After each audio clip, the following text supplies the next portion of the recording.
Hello, আসসালামু আলাইকুম। কেমন আছেন আপনারা? নিশ্চয়ই ভালো আছেন।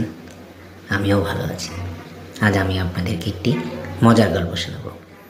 এক ভদ্রলোক রাতের ট্রেনে করে ঢাকা থেকে সিলেট যাচ্ছিলেন। তো পথের ভিতর টিটি যখন তার টিকিটটা চেক করতে আসলেন, তখন তিনি টিটিকে বললেন, টিটি ভাই, আমি তো শ্রীমঙ্গলে নামবো, তো মনে করে আমাকে শ্রীমঙ্গলে একটু নামিয়ে দিন।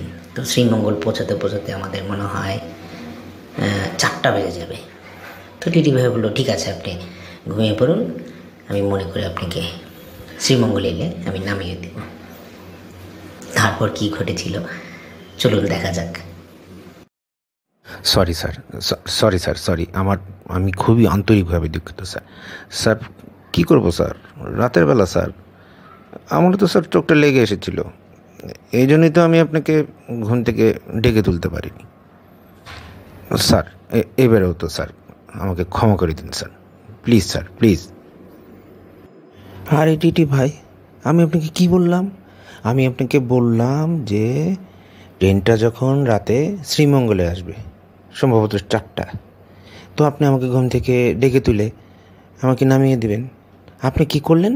আপনি আমাকে সিলেট পর্যন্ত নিয়ে চলে আসলেন। এটা কোনো কথা হলো? হ্যাঁ, এভাবে কি কোনো কিছু হয়? আরে ভাই, সেদিন আপনার প্যাসেঞ্জারকে তো দেখলাম, এত রাগারাগি করলো আপনার সাথে, বিষয়টা কি ছিল ভাই বলুন তো? আমি তো ভাই ভাবলাম কি না কি হয়ে যায়, আপনাকে রাগের মাথায় আবার মেরেই বসে কি না। স্যার, আমি তো এই প্যাসেঞ্জারের কথায় স্যার কিছু মনেও করিনি।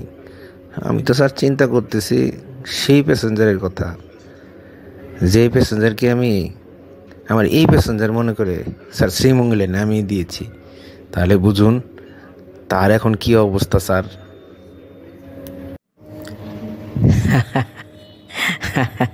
তাহলে ভাই, কেমন হলো গল্পটা? মজাই লাগলো, তাই না? ঠিক আছে, আবার আরেকদিন আরেকটা মজার গল্প নিয়ে আপনাদের সামনে হাজির হব। আজকের মতো বিদায়। আসসালামু আলাইকুম।